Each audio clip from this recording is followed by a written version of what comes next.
Joining us now to talk for a semi-annual appearance on the Jays for Days podcast at this point, from The Athletic, covering UNC Duke and as well as the rest of the ACC, Brendan Marks from The Athletic. Brendan, thank you so much for taking the time to come and chat some hoops with us. Yeah, of course. I am always happy to. Glad this is a semi-annual thing at this point. At this point, we that you're definitely our default when it comes to talking about the ACC, especially now in this stage in this 2 or 3 year era. I guess it's only 2 years of Duke and UNC kind of being, at least on paper, a step above the rest of the ACC, and that was kind of the case last year, and it's again this year, right? UNC is, we're talking preseason #1 team in the country. Duke brings back an absurdly talented, brings in an absurdly talented freshman class, and so it just makes sense to bring you on and to talk about those two teams as well as the rest of the ACC. So let's hop right into it. Let's start with UNC. I think that's kind of the place where everyone is starting the ACC podcast, or just the college basketball podcast when it comes to previews this year. We'll just want to start with how this preseason hype of this is a lock to be one of the two best teams in the country, right? Kind of in that conversation with Gonzaga in terms of who's going to be the #1 team in the country, the favorite to win the national championship. Are you on that level with a team that played half of a season at national title contention last year? Or are you kind of all in on what the Tar Heels are bringing back? Yeah, I think I would say that I probably am not all the way in, just because there are some changes that have to take place and there are going to have to be some adjustments that are made. I am confident that those will happen, but until we actually roll the balls out, we're not going to see. You look at the end of the way North Carolina played last season, and Hubert Davis essentially said to anybody who wasn't one of his starters, sorry guys, but you're going to be watching March Madness from the Pine. And that was a great decision. And really, it started about a month before the postseason. And the result of narrowing his rotation was you finally saw trust. You finally saw better team defense. You finally saw ball sharing. And every player basically had their respective moments in terms of shining and showing out and carrying the team. UNC doesn't beat Baylor if it's not for RJ Davis. They probably, Leaky Black shut down Justin Lewis at Marquette. Obviously, Caleb Love, 28 points in the second half against UCLA. Armando Bacot's double-doubles. Brady Manek was just sort of the constant three-point threat. The things that I'm sort of unsure about that prevent me from being all the way in are, number one, yes, bringing in Pete Nance for Brady Manek is about as good a replacement player as you could find. He does a lot of the same things, fits really nicely within the flow of the offense. He's probably going to be a better defender from Brady day one. But he does not have that same three-point ability, at least from the volume that Brady did last year. And so I think you're talking about the spacing of North Carolina's offense was why it was so special last year. That's going to look a little bit different, and I'm kind of unsure of what that's going to look like in full. And secondly, now that Hubert Davis actually has guys beyond 5 who deserve playing time, how does he manage that rotation? And what does UNC's defense look like when the construct of playing 7, 8, 9, maybe even 10 guys? I'm not as sure about the answers to those questions. That's why, I think people who say UNC is a slam dunk #1, they're the best team in the country and nobody else is close, I don't know about that. But certainly with the talent they have coming back and what they brought in, if this team was any less than top 5 in the preseason rankings, I'd be pretty confused. You mentioned the defense, and this is something Josh was even talking about on one of our previous podcasts. We went back and did a bunch of just finding random interesting stats we wanted to discuss. And one of the things was the defensive improvement. And lo and behold, you wrote an entire article basically trying to figure out the exact same thing, which is what happened here and why did it get so much better? So for people who haven't read it, what did you learn sort of doing a deep dive on the defensive improvements that happened as this team all of a sudden went from not being able to be anybody good to almost winning a national championship? And how likely do you think it is that carries over with a little bit of a different looking roster? Of course, you got a lot of pieces returning, but as you mentioned, it's not just 5 or 6 guys anymore. Right, exactly. So, there are a couple of things UNC did. And basically, when we're talking about defensive improvement, I sort of look at the bottoming out period as that time from losing back-to-back 20-point losses to Miami and Wake Forest, to the Duke game at home, getting absolutely just blown out of the building. From there, you started to see, obviously, the rotation shortened, but also you started to see the defensive improvement. And a couple of things took place. Number one, the way that UNC was playing ball screen coverages did change. And that's not just, you can go and you can find that on the film, but also talking to people around the program. They wanted to try and diversify some of those coverages and also just improve the way they were playing them. So UNC for most of last season was playing drop coverage in ball screen situations. They wanted Armando Bacot or Brady Manick, whoever was getting caught with the screener, sort of playing back a little bit and trying to cut off driving lanes for people. The problem was a lot of the times UNC's, the ball handler's defender was not actually chasing. They had great coverage schemes, weren't executing them well.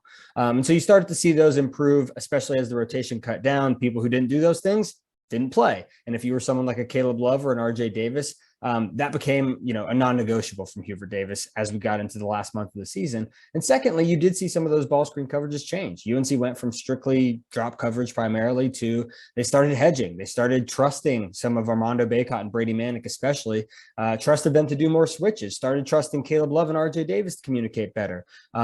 And then thirdly, you did see individual improvements, and Hubert Davis changed some of the individual assignments that there were. So Leaky Black obviously is where we sort of start on an individual basis with UNC's defense.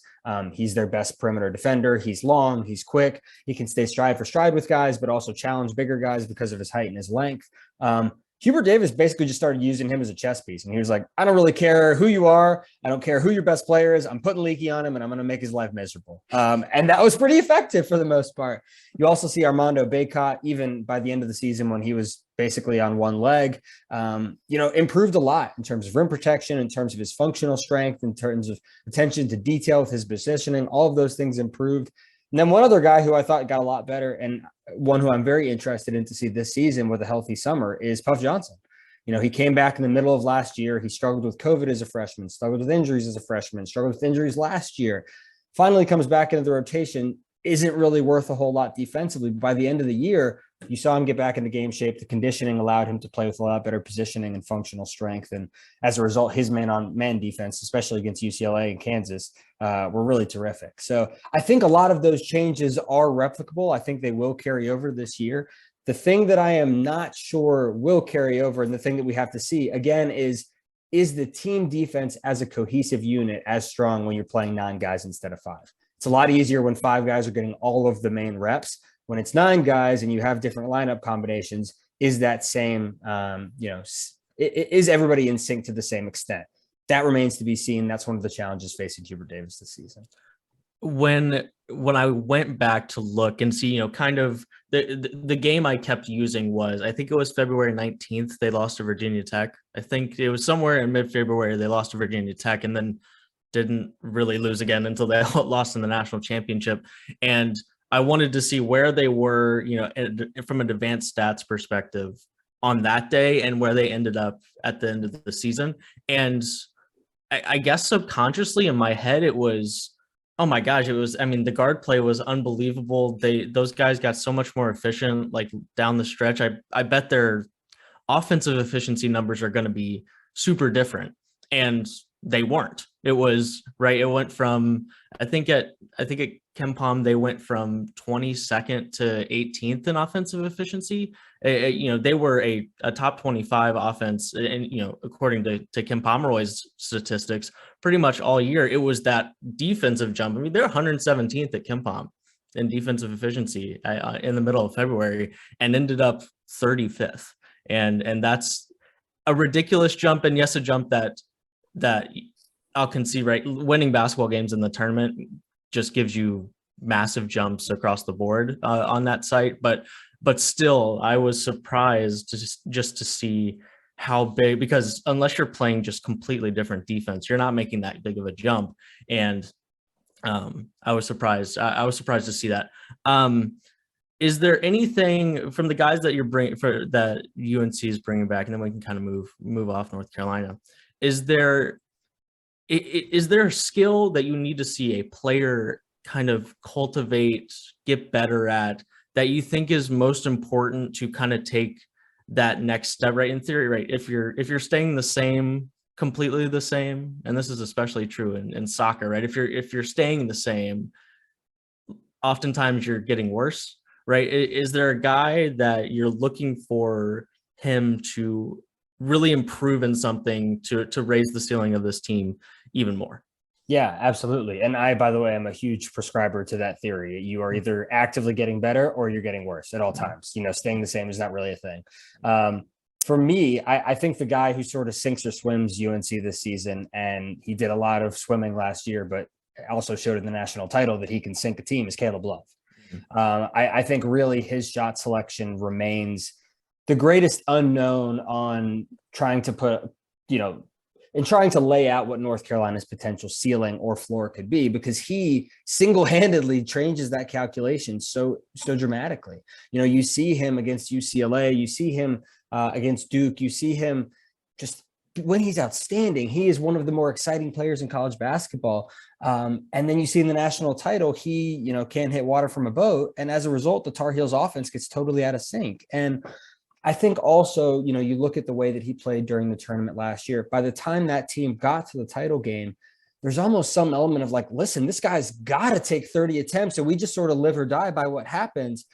Everything that I've heard from North Carolina's coaching staff, from players, from people around the program in general this summer, is they are trying to sand down some of the edges with Caleb Love. And obviously I talked to him after he got back from Damian Lillard's camp where he won MVP. And he said, look, like shot efficiency for me, decision-making in terms of getting my own, in terms of, okay, not settling for shots that I can get 3 seconds into the shot clock. That is the biggest thing for him.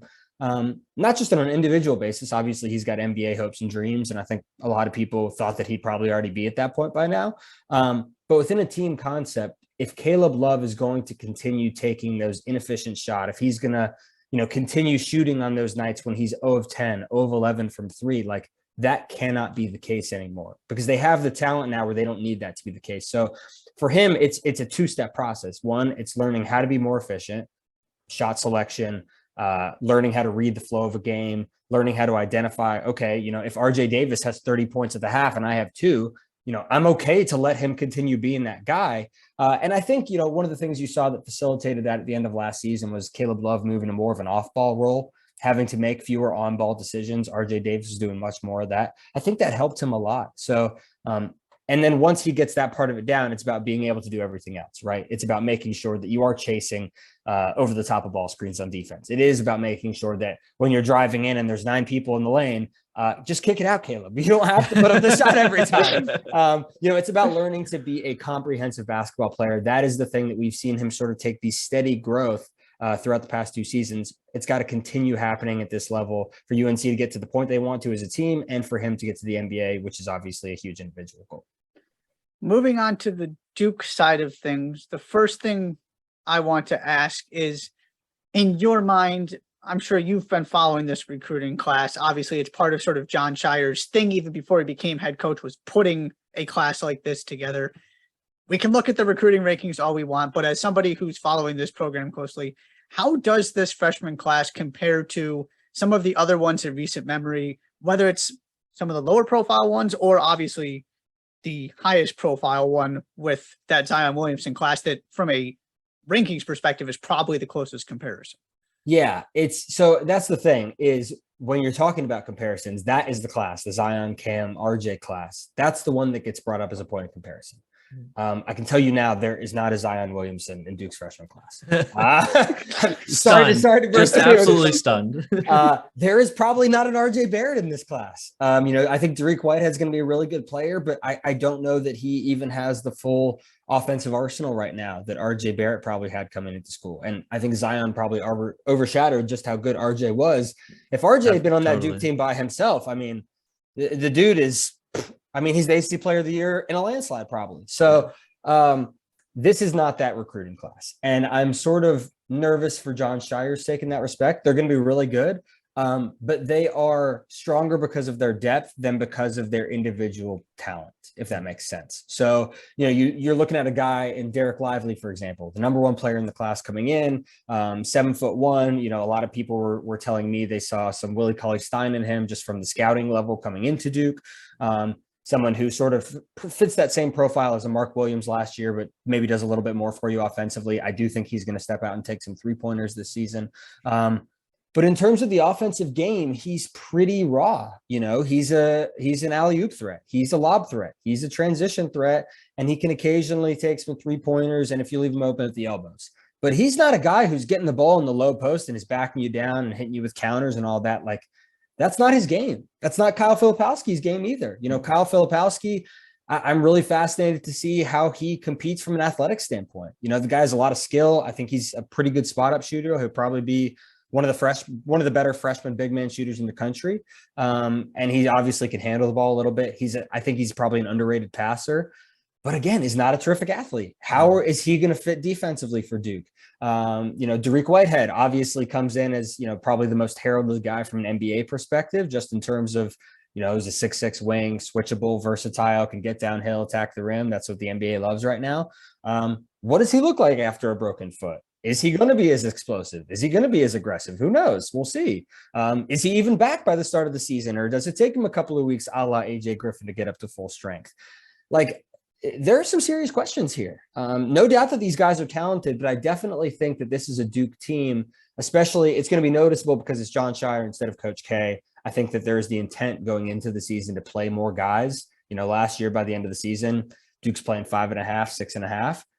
I would not at all be surprised if there are like 9 guys who see serious rotation minutes for Duke this year.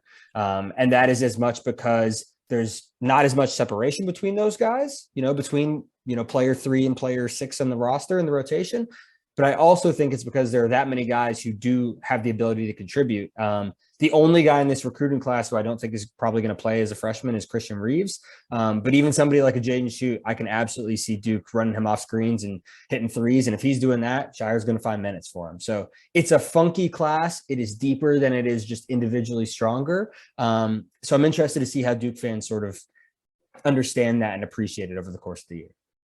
Okay, so a couple of things that I want to circle back to. Right, 1, 2, and 4. That's the really sexy thing to talk about, right? They had 1, 2, and 4 in the class.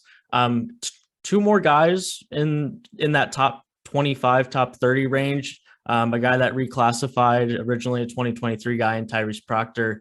Maybe the 2 guys that, right, in a segment that they have 3 minutes to talk about it on a talk show. We're not getting to Mark Mitchell and Tyrese Proctor necessarily. What have you seen from, the kind of the research you've done on them, the film study you've done on them, and what they might bring to this roster? We'll start there and then we'll kind of go elsewhere. Yeah, for sure. So we actually got to go to from going to practice, in July, I think. That was obviously before Tyrese was there, but Mark Mitchell looked awesome. Mark Mitchell looked great. He is long. He is so long. I think he's listed at 6'8" or 6'9", whatever they put him as. But he's got a 7-foot wingspan, and he is a guy who, we were just talking about it a little bit with Leaky Black, obviously has the length to defend bigs, to defend, anybody 3 to 5. I think he's got the quickness where they're going to use him basically as just a totally switchable defender. I don't think there's anybody that they're uncomfortable with him going one-on-one against. Ton of energy, super energetic. Again, he's like an easy offense guy. He's a cutter. He's an offensive rebounder. He's an oop threat. He's a lob threat. He's a transition guy. If the 3-point shot falls, I think he's got as much upside as anybody that Duke has on the roster. If the 3-point shot falls, that is a big if. Sure. But if it falls, I think that's there. As for Proctor, he's going to play a lot. I think he's probably going to be the biggest beneficiary of Dariq Whitehead's injury right now. I think he's going to start for them. I think he's going to be a 2, but I think he can do some ball handling. I think he's going to be one of their 3-point shooters right off the bat. He's pretty explosive. He looks bigger than he looked over the last maybe even year. He looks stronger. His body looks more fleshed out. He looks more physically adept, and he's been playing against grown men in Australia, so that makes a lot of sense.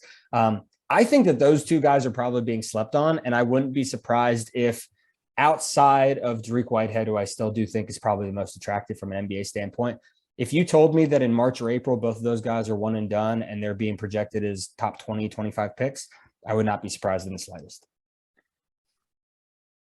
The other interesting aspect of this team, and the reason why you're allowed to have this deep recruiting class, is you have a single returning player with big time, real experience playing for Duke. How big of a concern is that for you? And also that player is probably going to have the ball in their hands a lot in terms of decision making. You know, this is not a guard heavy class. This is a lot of wings and 7-footers. Where does sort of that part of it, the other side of this equation, come into play for you? Yeah, so I will wear out this statistic before the start of the season and probably even into it. Duke has 11 new players. Like, even by Duke standards, that is ridiculous. Right. That's absurd. I mean, that's Right. crazy. Like, you just don't do that. And you especially don't see it amongst teams that are projected to be preseason top 10 teams and potentially, if everything falls the right way, like compete for ACC and national championships. You don't see that much turnover leading to that kind of success.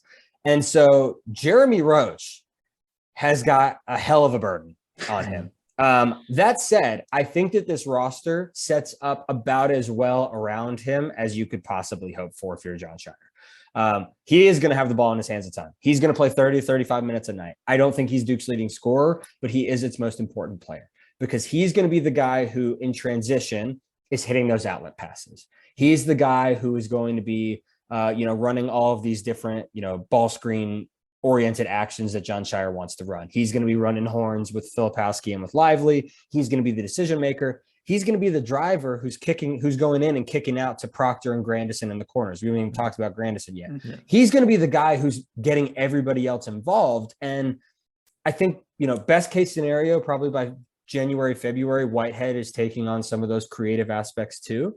But especially at the start of the year, man, is all of that responsibility falling on Jeremy Roach. And as he showed during the NCAA tournament, he can do that. He can be that guy. I think he's also going to set the tone for them defensively. Last year, for as good as Wendell Moore was, for as good as Trevor Keels was at times defensively, I thought Roach applied the most on-ball pressure of the three of them. So he's going to set the tone defensively too. But yeah, 11 new guys. You're the only one back. You're the only real upper class. It's like Duke has dudes who are 18 years old, dudes who are 24 years old, and Jeremy Roach in the middle. And that's basically it. So it's just it's like a funky locker room dynamic too. I'm fascinated by Duke. I know a lot of people think they're top 10 and I completely buy that. And I think they probably will be too, but just seeing how everybody shakes out and what the roles are, I think I know what's going to happen. I think John Shire thinks he knows, but we have no clue what this team is going to look like even by January standards. And it also hasn't, and last thing, and then we'll move to the rest of the ACC, but it hasn't been that long since, right. And it was a COVID year and there were a lot of weird things that happened with that COVID team and Jalen Johnson. But it hasn't been that long since Duke had a really nice looking recruiting class that kind of fell apart at the seams. And then it was a bunch of freshmen that were not ready to be the most important players on a college basketball team. And that's right. I think we're talking about a different level of recruiting class here. It's not quite in that same ballpark. Like Jalen Johnson, I think was outside the top 10 in terms of where he was ranked in that class.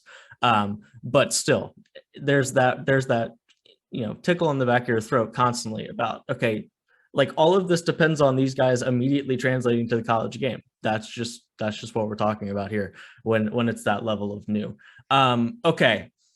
You're making a preseason tier list. Does anybody come close to the top tier along with Duke and UNC? Maybe those two teams are in two completely different tiers in your head, but ultimately those two teams we know are going to be good. Is there a third team that you're looking at as kind of being the third team in this conference? And is that team close, in your opinion, to the level of play that UNC and Duke are going to bring? Yeah, I think that North Carolina is probably a step above everybody. I do, just because of they have the combination of experience and top end talent. You have both. And they're in a situation where I think their freshmen could potentially help. I think that Seth Trimble, for example, is their top rated freshman. He's going to play, he's going to be impactful, but they're not depending on those guys to be everything. And as we've seen, last season and probably for the last 5 years or so, these experienced teams, the teams that have super seniors, the teams that have guys who have played together for 3-4 years are the teams that are winning. They're the teams that have the experience. And they're so for that reason, I think, North Carolina is probably a 1A if you want to, in terms of tiers. And then I would put Duke and I would actually put Virginia too in that 1B tier. I think that Virginia, Tony Bennett is too good a coach for their defense to continue to have the same problems that it did last year and to a lesser extent the year before. And I think the fact that you're bringing back as many players as they are, basically the entire starting five, you bring in Vanderplas as a transfer from Ohio. I think that they have the combination of experience and, again, Keyhead Clark is a guy who's won a national title. Jaden Garter is a guy who now has a full year of ACC experience. Reese Beekman made some tremendous strides last year. So you have these guys who are now a little bit more familiar. I think we forget with Tony Bennett, the reason why his teams, even as recently as the national championship team for Virginia, the reason those teams were so good is because they came in as freshmen and they played, or maybe they redshirted and they didn't play a ton. And really they learned the system, especially on the defensive side of the ball. They learned the pack line. And then by the time they were juniors, by the time they were seniors, they've been doing it for 2 or 3 years. They'd also been doing it for 2 or 3 years together. So I think you have a little bit more of that with Virginia. And I think their defense is going to get back to being at that elite level that it hasn't been the last 2 years. So those would probably be my top 3 themes. I've heard arguments after that for putting a Miami up there, putting a Notre Dame up there, Florida State, I think, even a Virginia Tech, I think all those teams are then probably in that next tier thereafter. But no, for me, I think it's North Carolina sort of 1A, and then I would put Duke and Virginia in that 1B right after them. I was going to ask about Virginia's defense and make the exact same point, but you laid out exactly what I was going to say. So you agree with me about the value of getting this group back for a second go around with this defense, and just the fact that it's not something that translates year to year when you have roster turnover. It's a multi-year learning process to actually get there where Tony Bennett wants to be. So don't need to ask that question. Yeah, I just don't see how that, I think we all are in agreement that Tony Bennett is one of the better coaches of this era. If you were a college basketball team and you could hire anybody in the country as your head coach, he's a top 5 pick if you're, starting a franchise, so to speak. Yeah, I just don't think that, especially with the attention to detail defensively, and I think one of the other things that people forget about Virginia last season was they did have a couple of those guys who were in the hopper, in the incubator, that were warming up to potentially be contributors last season, who left in the transfer portal. And Tony Bennett even came out before last season when the portal sort of started being active and was like, look, I wasn't expecting this. I didn't think these guys were going to bolt. Even talking about UNC, I think Justin McCoy could have been a guy who was valuable for Virginia last year. And clearly he's not going to see the floor for North Carolina this year. Right. That's a situation where that's a guy who could have helped them. And so I think they're just going to get back to that now. They have that experience, didn't have the turnover. I trust Bennett too much as a coach for it to continue. The rest of this conference and kind of the conference as a whole, how much better do you think it could be in terms of sort of the overall national hierarchy? Obviously, it was a down year last year. North Carolina doing what they did late really helped sort of change the conversation, because it's easy to forget how bad this looked in January, say. But you talked about Miami. I mean, there's no disputing what's in the backcourt there. We've already talked about Virginia. Florida State dealt with plenty of injuries last year. How much better do you think this overall conference can be with the combination of those top teams and also just the depth behind them that wasn't really there last season? Oh yeah, no question. It's going to be a better year for the ACC. And, whatever happens in the non-conference influences the narrative for the rest of the season. And the ACC had a horrible non-conference last year. They were just bad all around. Only Duke did anything. North Carolina got embarrassed by Purdue, got embarrassed by Tennessee, almost lost to Brown. It was bad. It was really bad. And, we saw by the end of the year, hey, maybe these teams aren't that bad. 3 teams, the Elite 8, Miami. Isaiah Wong is one of my favorite players in the country. I'm so glad he's back. They finally have a sort of real big man that they got from Arkansas State. I think that Miami is going to be a really good team this year. Just looking at the ACC on paper this year, I think you can make the argument. Obviously, Duke and North Carolina will be there. Virginia, I think, will be there. Notre Dame, Miami, Florida State. You look up at the top of that roster, even down to teams 7 and 8, and they're going to have opportunities to make the NCAA tournament. I think this is a 7 or 8 team year again for the ACC. One bid ACC is not back.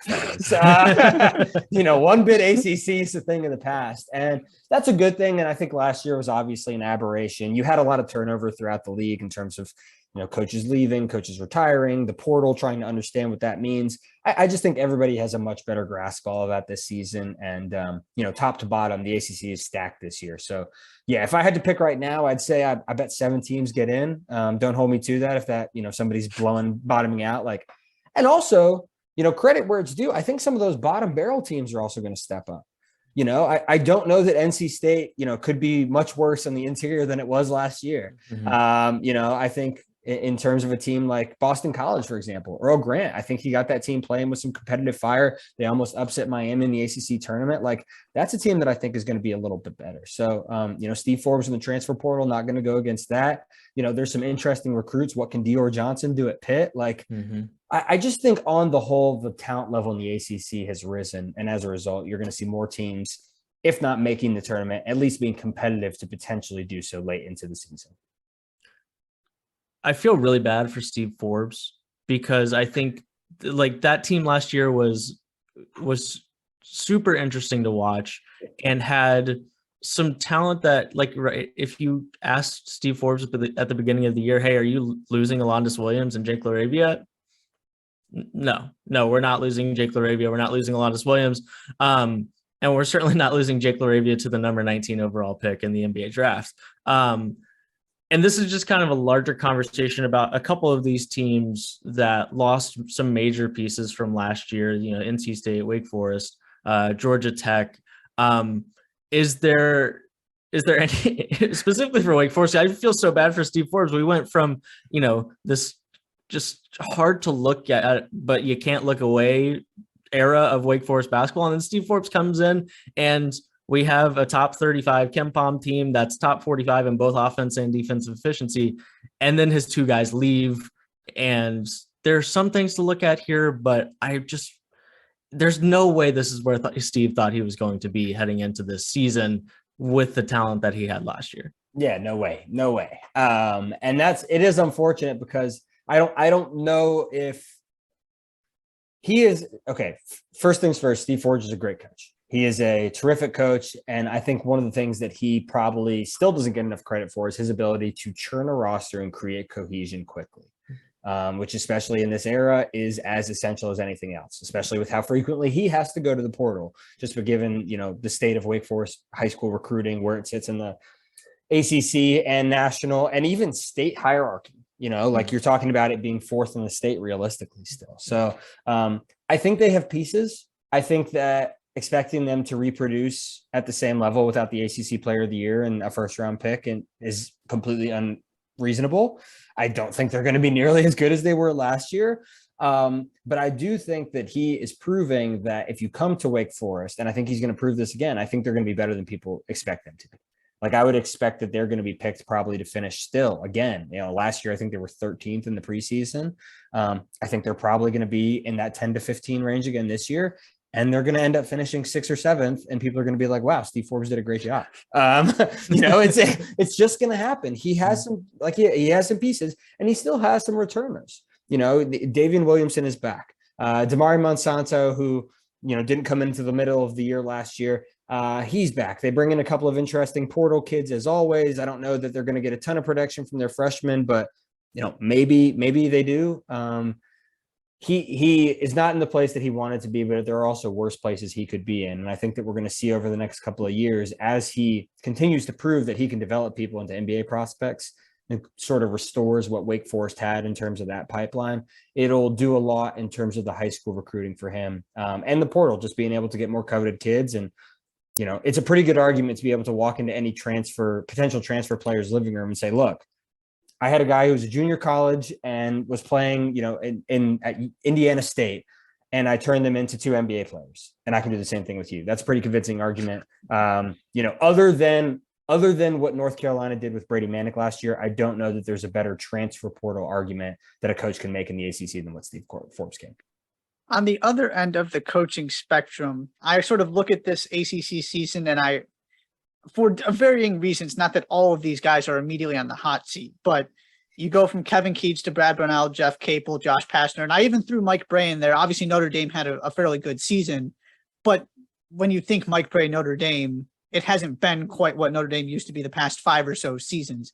How much pressure do you think these coaches are under, and are we in danger of seeing a very different ACC coaching list in the next year or two, depending on how this goes? Because Notre Dame definitely has some intrigue this year. Most of those other teams are trying to find a way to get out of the bottom or are also some of them dealing with some major losses of their own, like we kind of touched on. Yeah. I'm going to start off by adding another name to your list. Jim Boeheim, I think is probably one that we need to start watching at this point. This Syracuse team is no longer relevant. They are no longer really competitive. Basically every team in the ACC, if their 3-point numbers are bad, all they need to do is take a trip up to Syracuse, and that's sort of a quick fix potion. But yeah, I mean, I think we are probably looking at a very different league in terms of the head coaches next year. It's now 6 years for Kevin Keats in Raleigh, and the only NCAA tournament that he made, I know he got sort of screwed by the COVID situation, but the only tournament he made was with his predecessor's players. Hasn't been able to do it himself, hasn't been able to coach consistency whatsoever. Josh Pastner, man, is such a character in the ACC, but that's a program where even when you had the players and when you had the Moses Wrights and you had the Alvarados and you had the DeVoes and whatnot, you never probably realized their full potential from a team perspective. Jeff Capel, the buyout was prohibitive last year. I think we all know that. He is willing to take a gamble on a guy like Dior Johnson, who has been to, basically a different high school every other week. The fact that he's willing to gamble on a guy like that tells you about what he thinks about his job security right now. That's not a player you take if you're feeling confident in where you're at right now. So yeah, certainly Brad Brownell, the legacy of winning at Clemson, especially given what the football program does there, the pressure's not there. Right. But Brad Brownell's a guy who, again, even when he had talent, is probably not playing up to it. Now they're dealing with, is PJ Hall going to be available and to what extent this season? I think you're probably talking about at least if not more, at least 2 or 3 coaches who are probably out at the end of the season. Especially just because we already had these conversations last year, and there isn't an immediate pathway to improvement in a league in which teams 2 through 7 got better. That means that life got harder for teams 8 through 15 too. So, Bray's the interesting one because I think that sort of like Boeheim, he's going to be able to call it when he wants to. Yep. And I think that he still has the passion. And I think that, getting some of the guys they've gotten on the recruiting cycle the past few years has been reinvigorating. But at the same time, there's no way that in a year from now we're sitting here doing our semi-annual preview and we're still talking about all these guys being in charge of the same programs. The results haven't been there over a sustained period of time. And at the end of the day, change has to happen. The other thing I'm interested to see from a more 30,000 foot view is, as football media distributions continue to rise, if the leashes for basketball as well get to be shorter. Because if you have an extra $35 million in the bank, suddenly it's less prohibitive to get rid of a guy who cost you $6 million than it does if you only have $20 million in the bank. So I'm interested to see how that influences the general hiring structure and firing structure, especially in some of those big conferences.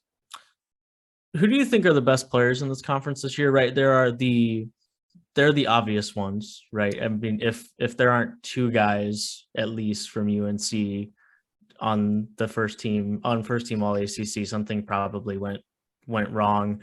If Duke has a top 10, top 15 season, one of those freshmen is probably going to be in that conversation.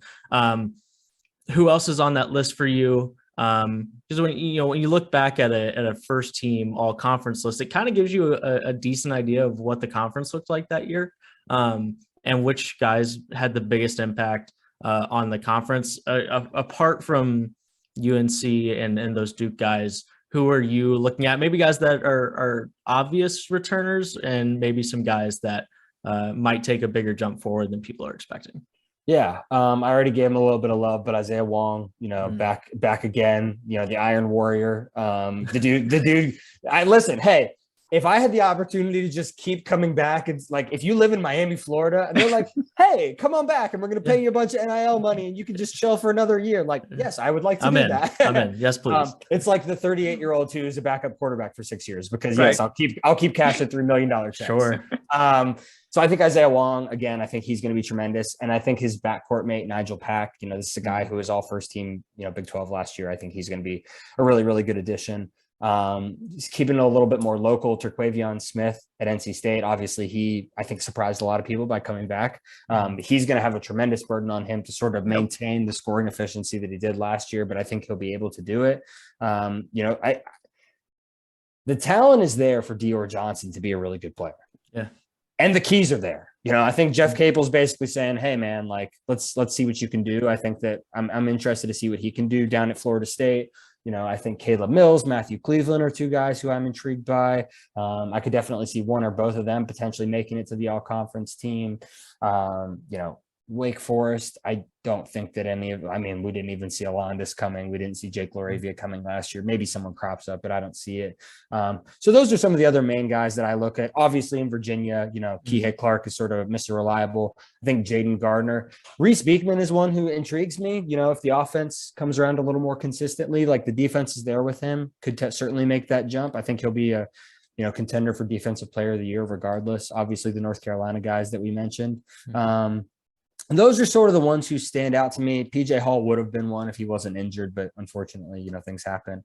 And then, school we haven't even talked about is Louisville, because I don't know what to expect there. Like Kenny Payne was, I'm good friends with our Kentucky writer, Kyle Tucker, at The Athletic. And, the credit that he has told me that Kenny Payne deserves, the credit that you read about former players saying Kenny Payne deserves, I think he's going to be a good coach.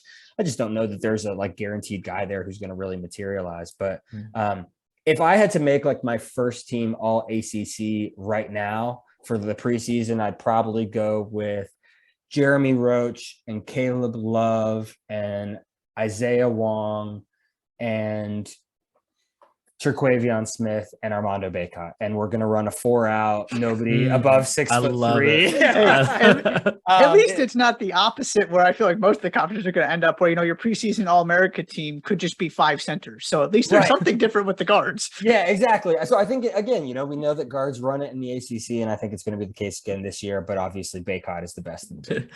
Terquavion Smith is my favorite, is my front runner for, he averaged what this year? Right. Yeah.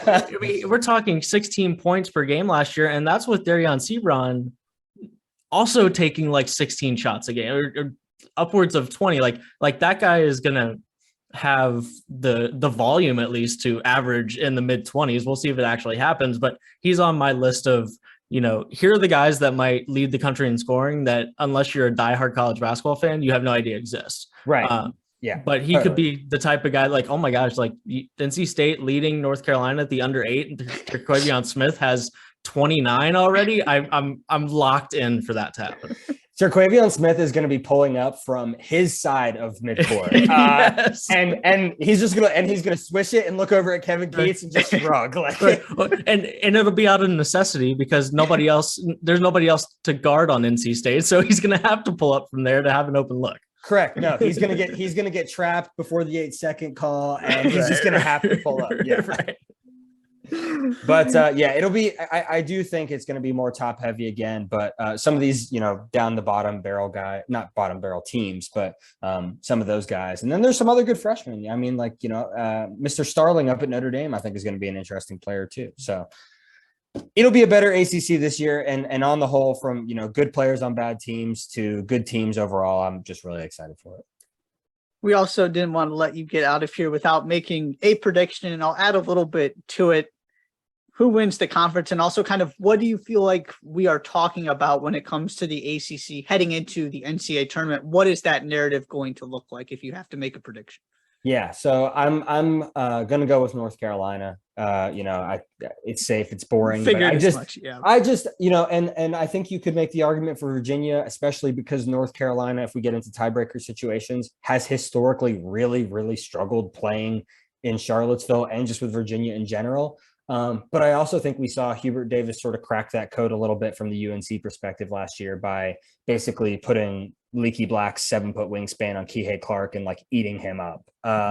So I could see that happening again. I think the conversation is going to be, and this is especially going to sound dramatic coming from last year. Maybe this is a little bit of a hot take. I think we're going to be talking about if the ACC gets as many teams into the tournament as any conference. Maybe that is bold.